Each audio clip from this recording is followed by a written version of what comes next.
Alright guys, BLM here, back with a new video, and in this video, we're finally back talking about Big Brother 24 in what is a very impromptu video, but here we will be getting around to talking about my thoughts on the cast of the season, which didn't come out until a day before the season started, which is really annoying as I have to put this video together in a very short period of time. To give context, I am literally recording this at midnight of the day that this video is coming out, where I literally just got finished sitting down, listening to the RHAP podcast about the cast. I read their interviews with Mike Bloom, I watched their interviews with Shannon Tharp, and here we are. Now overall, for BB24 here, I'm not super excited for it necessarily. I mean, like, it's more Big Brother. To be honest, some of the stuff that Julia said about the season and the fact that we're getting like America's vote early on, and we're gonna have like a twist that involves people that are nominated not necessarily going home. It's like, that sounds really terrible.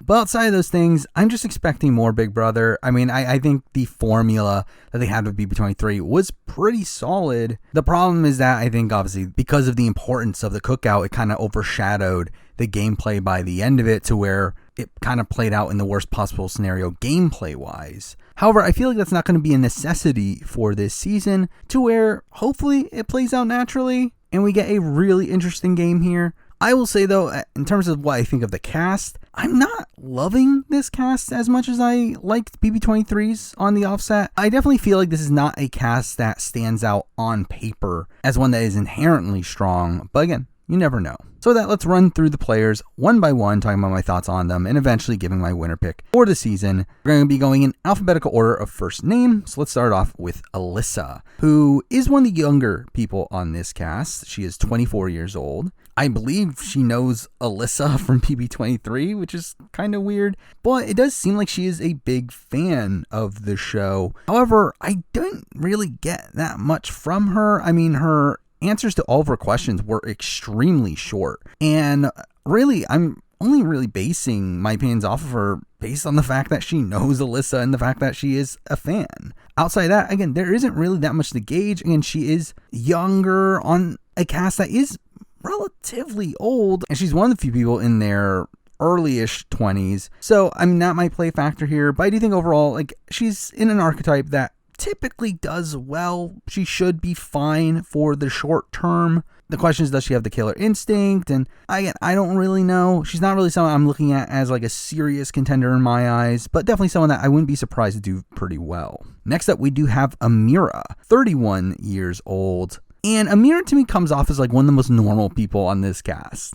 I'll be honest, I didn't find her that remarkable based off of her interviews or anything that I've seen, but she seems like she will be a competent player. Like, I don't really have any major red flags from her, but I also don't really have much to really prop her up either. She seems like someone that is going to be fine. But another one that I do feel like I'm lacking a bit of information to make her a true winner candidate for me. Next up, we do have Brittany, 32-year-old hypnotherapist, which is kind of a strange job here, and I wanted to like Brittany. However, the more and more I listened to her interview, particularly the Shannon Tharp one, I really just got the vibe of her being a bit intense. Now part of this is because she was sitting extremely close to the camera, but her intensity kind of reminded me of a Jess from BB Can 10, which didn't turn out that well for them. And Brittany here, I kind of get similar vibes. Like, I don't know how well she's going to blend in with this house. While there are like a few people here and there that I could definitely see her bonding with, I do see her as an outsider on the offset.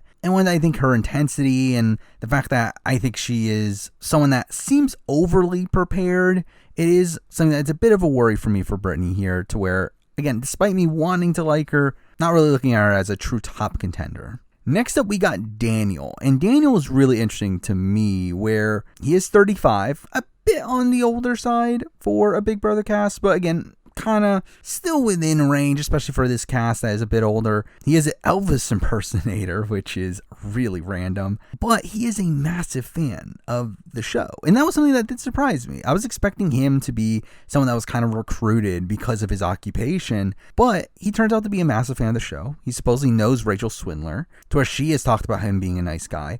I'm kind of high on Daniel here. Now, I will say that, like, in his interview with Shannon Tharp, I was a bit worried. Like, he did seem like someone that could definitely overplay. I feel like he is someone that is talking so intensely about strategy and how much he's going to cut people in his interview, but also he seems to be a massive fan of the show. He's watched BB Can. He references Kevin. I think the game knowledge is there to where he is one of the people that I'm the highest on here. So I am leaving him as a winner contender for me.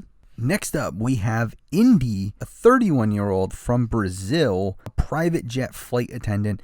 And I don't know what to think of Indy here. I mean, to me, Indy is the person that is the most clearly a recruit on this season. Someone that doesn't know anything about Big Brother. She says she's only watched the last season, and her favorite player is Javier or Xavier, or however you pronounce his name. Again, like, she clearly knows nothing about Big Brother. And for me, that is a massive knock on her winning chances. I mean, I really feel like we're at the point where knowledge about the game of Big Brother is one of the most important aspects of your potential in the game. I feel like people that don't know the game extremely well, even if they are extremely skilled at the game, will still miss out on pretty major aspects of the game that they need to win the game. And I think Anthony from BB Can 7 is a massive example of that. And because of that, I'm instantly pretty low on Indy, especially when it feels like a decent amount of the rest of the cast does have at least some level of game knowledge. Like, she really does feel like the outlier here and the person that doesn't know anything. And because that, again, for me, not someone I'm looking at too highly here, but could be one that is fun TV at least. Next up, we're moving on to Jasmine. And I will say, out of this entire cast, I have the least to say about Jasmine. I know nothing about this person. I mean, she has super short responses to her questions, and I really just did not get much personality from her. To me, she is probably the most questionable casting choice here, where, like, I just don't really know why she's there. Like, I really don't know anything about her. And again, I don't feel too great about her, mainly because, again, I don't know anything about her. Mind you, I thought the same thing of Tiffany last season and obviously proved to be very, very wrong. So again, for all I know, she's the best casting choice in the world. But from this point that we're at right now, I got nothing from her and don't really feel that confident about her. Next up, we're getting to an interesting case, especially because this was a development that happened not even a couple hours before I ended up recording this video here. And that is the person that we have here in Joseph, who was an alternate, where originally on the cast was a person named Marvin, who was fine. Like, I mean, like, had an interesting background, but like outside that, didn't really get much from him, especially from a game perspective. However, he has been taken off the cast and replaced with Joseph, and we know almost nothing about Joseph. Joseph is a 24-year-old lawyer, which seems young to be like a full-blown lawyer. Again, I really know very little about him at this point. He seems like he could be an affable enough guy, well-rounded player, but considering the limited amount of information I'm working off of at this current point, I can't really put much faith into him, and because of that, not really winner candidate for me. Next up, we're moving on to Kyle, 29-year-old. I believe he was originally listed as unemployed, but now he's listed as tech sales. I mean, Kyle seems mostly fine from a game perspective. He seems to have some game knowledge. He is coming in wearing glasses, but he seems to be a pretty massive guy. I wonder how much he's going to be able to hide his physicality. I feel like that's going to be a question mark for Kyle. Kyle is someone that kind of reminds me of like someone like a Brew that was on The Circle this last season, of this like kind of nerdier guy to a degree, but someone that doesn't fully fit into that archetype either. I think Kyle could do well here. I'm not necessarily low on Kyle, but I don't really have anything that's like really standing out to me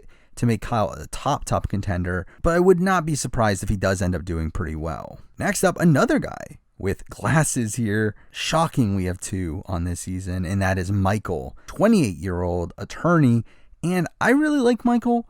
He is a massive super fan of the show, is listing names from throughout Big Brother history, and obviously has a lot of game knowledge through that. I will say something that does kind of worry me is that he does seem to be a Big Brother fan in the sense of loving a lot of not so great players, but because they're entertaining, he loves them, which, again, the question is, like, does he recognize that they're not good players and like why they're not, which I suspect he does, but that was really the one like glaring thing to me.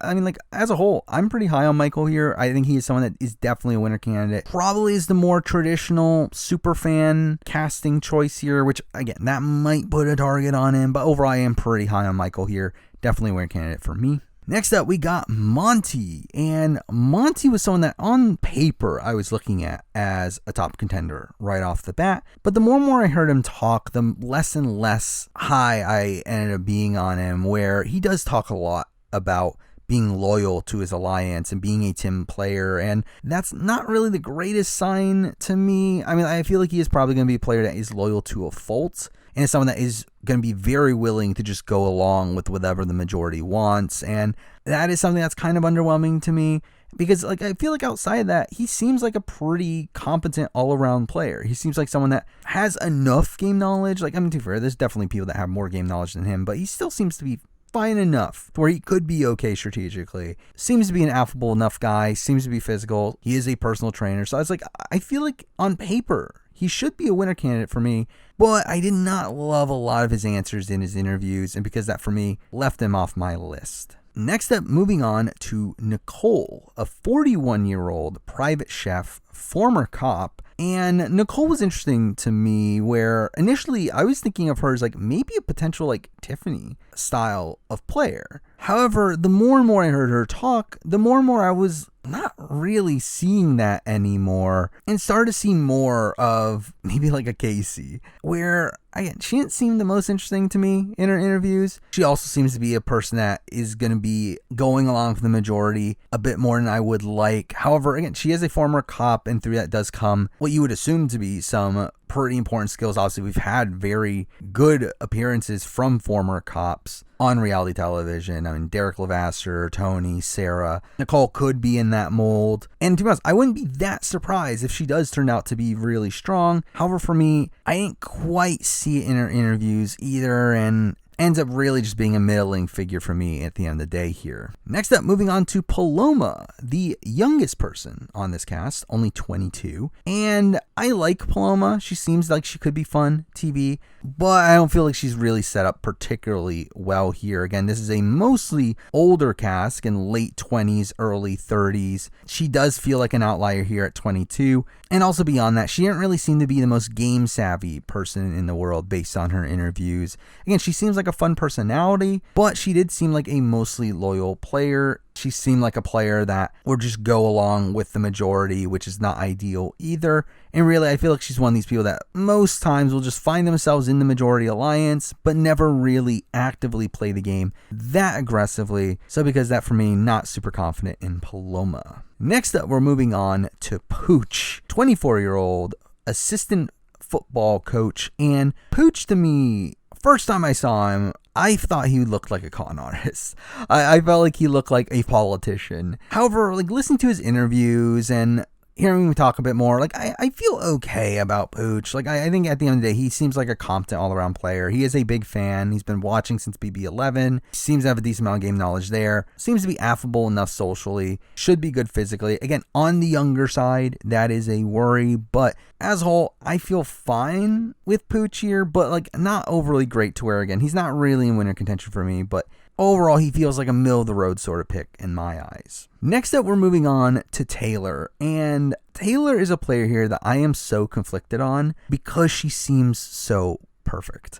Like, everything in her bio, everything in her interviews just seems so perfect for Big Brother, which is the worry to me. Again, she seems to be super cutthroat, seems to have a decent amount of game knowledge. I will say something that did worry me is that she is a very recent fan. She does talk about how BB23 is what got her into the show, and while she's watched every season since then, that is a bit of a worry that she is such a recent fan. But she seems to have done her research. She seems like the type of person that social media in particular is going to love. And again, she really feels like a perfect pick here in the preseason, but she's kind of too perfect in the way that I feel like it never truly turns out the way you would expect it to. Though I said the same thing about Xavier last season and did end up picking him and did end up being right. So again, kind of conflicted on Taylor here. And I will say like probably the biggest major knock against her is probably the fact that I did find her a bit cold in her interviews, to where I do worry that she's going to be a bit robotic while in the house. But overall, still very, very high on her, and she is definitely a winner candidate for me. Next up, we're moving on to Terence, 47-year-old bus operator, and I like Terence. I mean, Terence to me is really in this archetype that I always try to like, but they just never actually end up doing well. To be honest, he does give me a lot of like Steve from BB20 vibes, which, to be fair, Summer Steve ended up playing decently well, considering the fact that he was the first boot. But I do kind of have faith in Terence here to kind of overcome that. However, again, he is still the oldest person on this cast. I do think that is going to be something that is going to be a bit tough for him to overcome. I mean, you obviously have the potential downsides of the fact that he turns out to be like a Pop and Paul Jackson, which, to be honest, his fedora gives me those vibes. But again, there's so much variance in the fact that obviously he is the oldest person on this cast, and just his archetype is one that is high variance in its own right, to where you very rarely see the oldest guy on a cast make a pretty deep run and have a legitimate shot of winning the game. And because that, can't put all my faith in Terence here. And the final person we'll be talking about here is someone that is turning out to be a bit of a controversial figure in the preseason. And that person is Matthew Turner, who is going by the name Turner. And right off the bat, like, he instantly came off to me as like someone that like a McCrae. I felt like that was the casting archetype they were trying to fit him in, of him being this like quirky, nerdy guy. But again, we've heard a lot of stuff outside the show at this point that all seems to be negative. We've heard this stuff about him supposedly being a video editor for Mr. Beast, and them having a pretty big falling out, to where most people don't seem to believe his accusations. You also have the fact that his sister has supposedly called him out on Twitter for having bullied him and calling him a terrible person. And this is just bizarre. Like, this is such a weird series of events revolving around Turner here that do make him a massive question mark. I mean, like, at the end of the day, like, for me, I was never particularly high on Turner, even without those things. I mean, his interviews were mostly just kind of fine. Like, I mean, he seems to like be listing full names of players, but also like not fully remembering certain people's names. I mean, he calls Cody Calafiore Cody California, which is funny. But like, he definitely seems to have watched the show. Maybe he doesn't have the greatest memory of things, but like, I don't necessarily think he's gonna do terribly here. But I do think he's a guy that can come off as squirrely, and considering all the information we've heard from him outside the show, I'm not looking at him as someone that I'm expecting to do particularly well, and because that, not feeling great about Turner. But there we go. I mean, that's the entire cast of Big Brother 24. So with that, let's get to picking my winner pick. So the three people that I have left in contention here are Daniel, Michael, and Taylor. And I will say that I don't feel super confident about any of these people. I feel like this is a cast that I don't feel good about really anybody. Like, unlike BB23, where like I had a few people that I felt pretty strong about, BB24 here is one that, even these three that I've picked here are all people that I have some concerns with. I mean, Daniel is someone that I am worried that he's going to end up playing a bit too hard too fast, and I think there is some potential of him being an outsider. Michael is someone that is clearly being cast in the superfan mold, and I think is someone that could face the ramifications of the Ians and Steves of the world having done particularly well in the past. And then we have Taylor, who again seems perfect on paper, but also like, I feel it could probably come off as cold and maybe a bit too cutthroat in the game based on what we're seeing in the preseason. So again, the debate between these three for me is relatively close, but I feel like we're just going to go straight to my winner pick. The person I'm going to go with here is Taylor. And the reason for that is, again, like, I feel similar vibes from her to what I got from Xavier last season, where, like, again, like, everything on paper seems really strong, but it was so strong to where I lost confidence in wanting to pick them because of how too good to be true they feel like. And again, I ended up being right last season. So screw it, I'll do it again. Again, I think Taylor could do very well. I could also see Taylor flaming out if the worst case scenario happens here, but purely by the stuff that we got in the preseason here, she is the person that I was the most happy with the responses that we got from her, where I don't feel like there was a single true response we got from her in an interview that, again, I was like questioning. I think like she says everything right on paper with so little to go off here. That's really all I can base this off of. And for me, I am going to pick Taylor as my winner pick for BB24. But there we go. I mean, those are my thoughts on the cast of Big Brother 24. Now, I will be covering the season in a similar way to how I covered BB23. We will be doing a mid-season power ranking around the time of the start of the jury phase. I'll also obviously be doing a review of the season along with the player ranking at the end of the season. Also, if you want to hear my thoughts across the season, you can follow me at Twitch at twitch.tv/TheMarine Review, where I stream every Wednesdays and Sundays, and we will talk about the current events of Big Brother during those streams. Also, outside of the world of Big Brother, we do also have a lot going on right now. We have the Challenge All-Stars 3 and BBAU that are nearing their end, so reviews of those are coming out relatively soon. Survivor South Africa is about to start in a few weeks as well. Obviously, Challenge USA premieres immediately after BB24, so I got a lot going on in a very short time frame here. And also, we obviously have the cast of Survivor 43 and starting to get the cast of 44, to where I will be making a video on my thoughts on that in the near future. Also, we're nearing the 20-year anniversary of BB3, to which I did make a very long retrospective for that season, which as of right now, that is currently what I plan to release next, so stay tuned for that. So again, a lot going on for this channel, so stay tuned for all of those things, but for now, that's the video. Thank you for watching.